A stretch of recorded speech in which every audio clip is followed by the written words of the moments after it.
بسم اللہ الرحمن الرحیم۔ اصول حدیث میں آج ہمارا جو سبق ہے وہ ہے اقسام حدیث ہیں باعتبار قلت وسائط سند۔ اس کا عنوان یوں بھی بن سکتا ہے کہ واسطہ سند کی قلت و کثرت، واسطہ سند کی قلت و کثرت کے لحاظ سے اقسام۔ اس لحاظ سے جو قسمیں بنتی ہیں وہ دو ہیں بنیادی طور پر۔ پہلی قسم کا نام ہے عالی اور دوسری قسم کا نام ہے نازل۔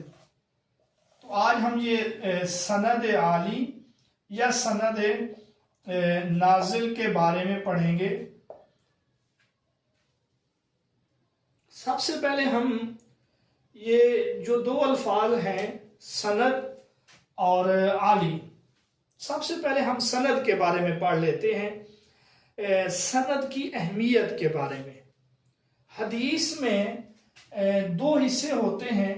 پہلا حصہ جو ہے وہ سند ہے، اور اہم ترین حصہ جس کے اوپر حدیث کا حکم موقوف ہے وہ بھی یہی سند ہے۔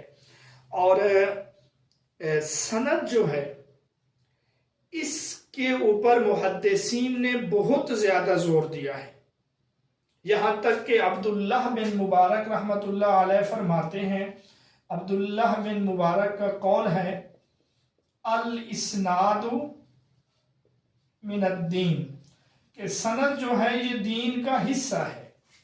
اگر سند نہ ہو تو پھر جس کے دل میں جو کچھ آئے گا وہ کہے گا۔ اور حضرت سفیان ثوری رحمۃ اللہ علیہ فرماتے ہیں کہ الاسناد صلاح المؤمن، کہ سند جو ہے یہ مومن کا اسلحہ ہے۔ تو یہ سند کی اہمیت کے بارے میں نے دو قول آپ لوگوں کے سامنے رکھے ہیں۔ اس سے آپ کو اس کی اہمیت کے بارے میں پتہ چل جائے گا کہ سند کی کیا اہمیت ہے محدثین کے نزدیک۔ اچھا، دوسری بات جو ہے وہ ہے سند عالی۔ عالی کا معنی ہے، یہ اسم فاعل ہے، اس کا معنی ہے بلند، لغوی معنی اس کا بلند ہے، اور نازل کا جو لغوی معنی ہے وہ ہے نیچا۔ تو سند عالی اور سند نازل جو ہیں یہ جس سند میں راوی کم ہوں گے اس کو عالی کہیں گے، اور جس میں جو ہے زیادہ راوی ہوں گے اس کو کیا کہیں گے؟ نازل کہیں گے۔ یہ تو بیسک اور بنیادی چیز میں نے بتا دی ہے۔ اب ان کی جب ہم تعریف کریں گے نا، سند عالی کیا ہے یا سند نازل کیا ہے، تو میں آپ کے سامنے ان کی تعریف لکھتا ہوں۔ تو سند عالی یہ ہے، ایک ہی حدیث جب متعدد اسانید سے مروی ہو، تو جس سند میں راوی کم ہوں گے وہ عالی، اور جس میں راوی زیادہ ہوں وہ نازل۔ اب آپ اس کو سمجھیں، ایک ہی حدیث ہے، اس کی جو اسانید ہیں، اسناد ہیں، وہ متعدد ہیں، ایک سے زائد ہیں۔ تو جس سند میں راوی کم ہوں گے وہ عالی ہے، اور جس میں راوی زیادہ ہوں گے وہ کیا ہے؟ نازل ہے۔ یعنی راوی سے لے کر رسول اللہ صلی اللہ علیہ وسلم تک جس سند میں راویوں کی تعداد کم ہو وہ عالی ہے، اور جس میں راویوں کی تعداد زیادہ ہو وہ جو ہے سافل ہے۔ آپ فرض کریں، یہ دیکھیں، یہ آپ فرض کریں اے اور بی سی اور پھر ڈی. اے نے ایک بات کی ہے بی کو، پھر بی نے وہ بات سی کو، اور سی نے وہ بات بتلائی ہے ڈی کو. اب آپ دیکھیں کہ اے کی بات ڈی تک جو ہے دو واسطوں سے پہنچی ہے. اب یہ ڈی چاہتا ہے کہ میرے یہ واسطے ذرا کم ہوں. اب یہ بی جو ہے یہ زندہ ہے، تو ڈی براہ راست اس سے کیا کرتا ہے، جا کے وہ بات سنتا ہے. تو اب یہاں پر کتنے واسطے ہوئے، یہاں صرف ایک واسطہ ہوا. تو اب اے بی سی اور ڈی، اس کو ہم کیا کہیں گے، نازل کہیں گے. اور اس کا جو بالمقابل ہے اے بی اور ڈی، یعنی درمیان سے یہ سی کا واسطہ نکل گیا، اس کو ہم کیا کہیں گے، عالی کہیں گے، کیونکہ اس میں تعداد کم ہے اور اس میں تعداد زیادہ ہے. تو ایک جو ہے سند عالی کی مثال ہے اور ایک جو ہے سند نازل کی مثال ہے. اب میں آپ کو یہ حدیث رسول میں بھی سمجھاتا ہوں، مکمل سند کے ساتھ سمجھاؤں گا تاکہ آپ کو جو ہے کسی قسم کی کوئی دشواری نہ آئے. پہلے میں حدیث لکھتا ہوں، پھر اس کی سند کے بارے میں بات کریں گے. حدیث بالکل آسان ہے، آپ سن چکے ہیں. المسلم من سالم المسلمون من لسانہ و یدہ، یہ حدیث ہے. یہ حدیث بخاری میں کئی جگہوں پر ہے. المسلم من سالم المسلمون من لسانہ و یدہ، مثلا بخاری میں یہ حدیث نمبر 10 بھی ہے. اور اسی طرح بخاری میں یہ حدیث جو ہے 6484 بھی ہے. یہی حدیث ہے، المسلم من سلم المسلمون من لسانہ و یدہ. تو یہ بخاری میں یہ نمبر حدیث بھی یہی ہے اور 10 نمبر حدیث بھی یہی ہے. لیکن یہی حدیث دو سندوں سے مروی ہے. پہلے ہم ایک سند لکھتے ہیں اوپر ہے. مثلا اس کی پہلی سند جو ہے امام بخاری کہتے ہیں حدثنا، یہ امام بخاری کہہ رہے ہیں کہ حدثنا ابو نعیم، یہ امام بخاری کے استاد ہیں کہ ہمیں یہ بات بیان کی ہے کس نے، ابو نعیم نے. ابو نعیم نے یہ بات کن سے لی ہے، انہوں نے لی ہے عن زکریا. ابو نعیم نے یہ بات زکریا سے سنی ہے اور انہوں نے یہ بات کن سے سنی ہے، انہوں نے یہ لی ہے عن عامر، عامر سے. عامر نے یہ بات کس سے لی ہے، عامر نے یہ بات لی ہے عبداللہ بن عامر بن عاص سے جو صحابی ہیں.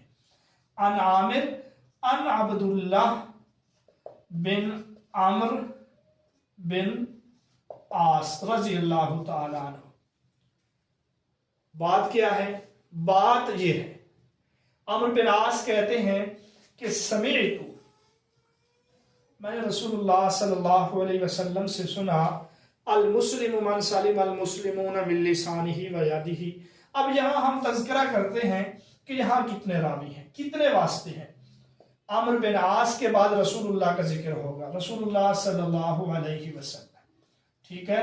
اب ہم یہاں پہ دیکھتے ہیں یہ امام بخاری کے استاد ہیں. امام بخاری کہتے ہیں کہ ہمیں انہوں نے بیان کیا ایک واسطہ، انہوں نے زکریا سے 2 واسطے، زکریا نے یہ بات لی عامر سے 3 واسطے، اور عامر نے یہ بات لی عبداللہ بن عامر بن عاص سے، تو یہ 4 واسطے ہو گئے. اب آپ دیکھیں امام بخاری جو یہ حدیث اپنی کتاب میں ذکر کر رہے ہیں، امام بخاری سے لے کر رسول اللہ صلی اللہ علیہ وسلم تک 4 واسطے ہیں. یہ حدیث نمبر ہے 6484، یہ حدیث نمبر یہ ہے. دوسری جو حدیث ہے حدیث نمبر 10، یہی حدیث ہے لیکن سند اور ہے، وہ بھی سند میں لکھتا ہوں یہاں پر. یہاں پر جو امام بخاری کے استاد ہیں، امام بخاری فرماتے ہیں حدثنا آدم، یہ امام بخاری کے استاد ہیں، ان کا نام ہے آدم. باقی میں یہاں مختصر کر رہا ہوں، ان کے والد وغیرہ کا تذکرہ نہیں کر رہا. حدثنا آدم کہ ہمیں آدم نے یہ بات بیان کی. انہوں نے کن سے، آدم نے یہ بات لی ہے عن شعبہ، امام شعبہ رحمۃ اللہ علیہ سے. شعبہ نے یہ بات کن سے لی ہے؟ انہوں نے یہ بات لی ہے عبداللہ بن ابی سافر سے، عن عبداللہ بن ابی السافر۔ عبداللہ نے یہ بات کس سے لی ہے؟ انہوں نے لی ہے عن الشعبی، امام شعبی سے، ٹھیک ہو گیا، انہوں نے یہ بات امام شعبی سے لی ہے۔ امام شعبی نے یہ بات کس سے لی ہے؟ انہوں نے یہ بات لی ہے عن عبداللہ بن عمرو بن عاص رضی اللہ تعالیٰ عنہ، اور انہوں نے یہ کیا کہتے ہیں؟ سمعت رسول اللہ، میں نے رسول اللہ صلی اللہ علیہ وسلم سے یہ سنا۔ یہاں پہ اب ہم دیکھتے ہیں کتنے واسطے ہیں؟ آدم 1، شعبہ 2، عبداللہ بن ابی سفر یہ 4، 3، اور شعبی یہ 4، اور عبداللہ بن عمرو بن عاص یہ 5۔ اب آپ سمجھیں حدیث یہ ایک ہی ہے، المسلم من سلم المسلمون من لسانہ و یدہ، حدیث نمبر 10 ہے۔ اس سند میں راوی جو ہیں وہ 5 ہیں، یعنی امام بخاری سے لے کر رسول اللہ صلی اللہ علیہ وسلم تک واسطے کتنے ہیں؟ 5 ہیں، اور اس میں اوپر جو حدیث کی سند ہے اس میں واسطے 4 ہیں۔ تو اب ہم اس کو نام دیں گے سند عالی، کیونکہ یہ بلند ہے، واسطے کم ہیں، اور ہم اس کو کیا نام دیں گے؟ سند نازل۔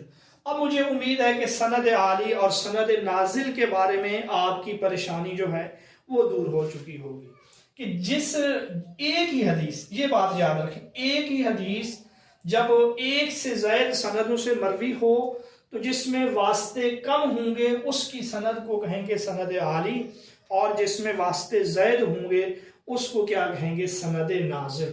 تو یہ بات ہماری ہو گئی ہے مکمل کہ سند عالی کیا ہے اور پھر جو ہے سند نازل کیا ہے۔ آگے ہم پڑھیں گے قسمیں۔ یہ جو سند عالی ہے اس کی 2 قسمیں ہیں۔ پہلی قسم کا نام ہے علو مطلق، اور دوسری قسم کا نام ہے علو نسبی۔ علو مطلق وہی ہے جو میں ابھی آپ کو بتلا چکا ہوں، اس کا مطلب ہے بلا قید۔ مطلب یہ ہے کہ رسول اللہ صلی اللہ علیہ وسلم تک واسطے کم ہوں، رسول اللہ صلی اللہ علیہ وسلم تک واسطے کم ہوں تو یہ علو مطلق ہے بلا قید۔ اس کو علو مطلق کیوں کہتے ہیں؟ اس لیے کہ کسی خاص راوی کی نسبت نہیں ہے۔ اس کو مطلق کیوں کہتے ہیں؟ یہ آپ جب نسبی پڑھیں گے تو آپ کو یہ بات سمجھ آ جائے گی۔ تو علو مطلق کے بعد ہم علو نسبی کی طرف آتے ہیں۔ بات یہ ہے کہ محدثین نے جس طرح رسول اللہ صلی اللہ علیہ وسلم تک واسطوں کی تعداد کم کرنے کی کوشش کی ہے، اسی طرح وہ جو تھے وہ محدثین تک بھی واسطوں کی تعداد کم کرنے کی کوشش کرتے تھے۔ وہ یہ چاہتے تھے کہ محدثین جو ہیں مشہور، ان تک بھی کم سے کم واسطوں تک ہم یہ بات لے جائیں۔ مثلا اب میں آپ کو ایک مثال دیتا ہوں سند عالی کے حوالے سے۔ حضرت عبداللہ بن مسعود رضی اللہ تعالی عنہ، عبداللہ بن مسعود رضی اللہ تعالی عنہ کوفہ میں تشریف لے گئے حضرت عمر کے حکم سے۔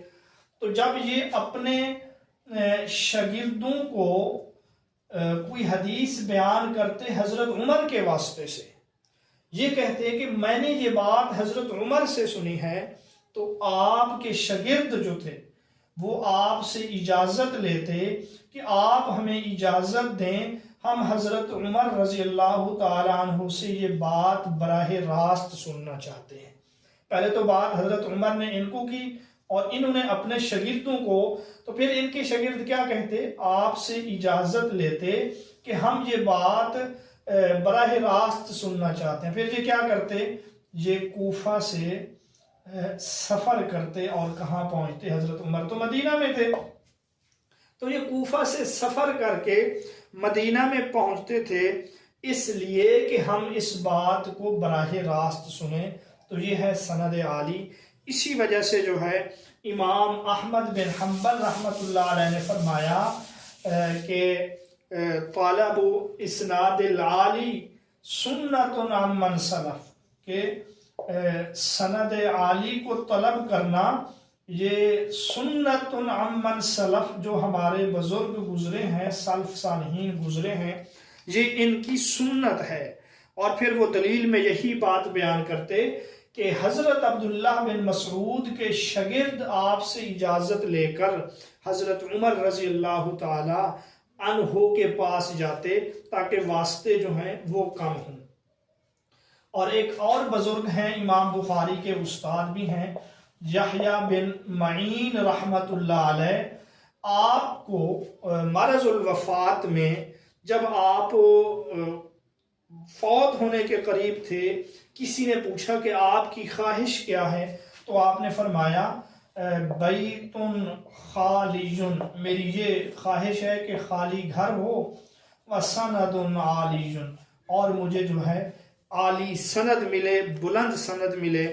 اور امام حاکم رحمت اللہ علیہ نے اپنی کتاب معرفت علوم الحدیث میں یہ بیان کیا، یہ امام حاکم کی کتاب ہے معرفت علوم الحدیث۔ آپ نے فرمایا طالب الاسناد العالی، سند عالی کو طلب کرنا، یہ کیا ہے؟ سنت صحیحۃ، یہ جو ہے ایک صحیح سنت ہے۔ یعنی کہ ہمارے اسلاف جو تھے وہ سند عالی کو طلب کرتے تھے، سند عالی کی جستجو اور تلاش کرتے تھے۔ اب ہم دوبارہ اسی طرف جاتے ہیں کہ سند عالی کی جو دو قسمیں ہیں ان کی طرف جاتے ہیں۔ ایک ہے علو مطلق اور دوسری جو ہے نا علو نسبی۔ جب حدیث کے بہت بڑے امام مشہور ہو گئے، مثلا امام مالک ہیں، یہ مشہور ہو گئے حدیث میں، امام بخاری ہیں، یہ حدیث میں مشہور ہو گئے، امام مسلم ہیں رحمت اللہ علیہ، یہ حدیث کے بڑے امام بن گئے۔ تو جو متاخرین تھے انہوں نے یہ کوشش کی کہ ان جیسے بزرگوں سے بھی ہم قریبی سند حاصل کریں، جیسا کہ وہ علو مطلق کی کوشش کرتے تھے کہ رسول اللہ تک ہمارے واسطے کم ہوں، اسی طرح ان کی یہ بھی کوشش ہوتی تھی کہ یہ جو حدیث کے مسلمہ امام ہیں، سفیان ثوری بھی ان میں آتے ہیں، تو ان اماموں سے کم واسطوں میں ہماری شاگردی ہو۔ مثلا ایک 4 واسطوں سے سفیان ثوری رحمت اللہ علیہ کا شاگرد ہے، وہ یہ چاہتا تھا کہ مجھے 3 واسطوں سے شاگردی کا اعزاز حاصل ہو جائے، 2 واسطوں سے شاگردی کا اعزاز حاصل ہو جائے، تو کسی خاص امام کی طرف نسبت کرتے ہوئے سند کے واسطوں کو کم کرنا، یہ علو نسبی ہے۔ اب آپ نسبی اور مطلق میں فرق سمجھیں گے۔ اس میں خاص امام کی نسبت ہے، مثلا امام بخاری، مثلا امام مسلم، جبکہ علو مطلق میں کسی امام کی نسبت نہیں ہے، اس میں رسول اللہ کی نسبت ہے۔ تو چونکہ یہ خاص نسبت سے خالی ہے، اس وجہ سے اس کو علو مطلق کہتے ہیں، اور اس میں خاص نسبت ہے، اس وجہ سے اس کو علو نسبی کہیں گے۔ یہ جو علو نسبی ہیں اس کی جو ہے آگے قسمیں ہیں۔ اب ہم وہ قسمیں پڑھیں گے، بالکل آسان ہیں، کوئی مشکل نہیں ہے۔ علو نسبی کی جو قسمیں ہیں، علو نسبی اس کی ایک قسم ہے موافقت، پہلی قسم ہے موافقت، اور دوسری قسم ہے بدل، تیسری قسم ہے مساوات، اور چوتھی قسم ہے مصافحہ کرنا۔ تو یہ علو نسبی کی 4 قسمیں ہیں، موافقت، بدل، مساوات اور مصافحہ۔ تو ان 4 قسموں کے بارے میں ہم پڑھیں گے کہ ان کا کیا مطلب ہے۔ یہ بالکل آسان ہے، کوئی پریشانی والی بات نہیں ہے، میں یہاں پہ مثال لکھ کر پھر آپ کو سمجھاؤں گا۔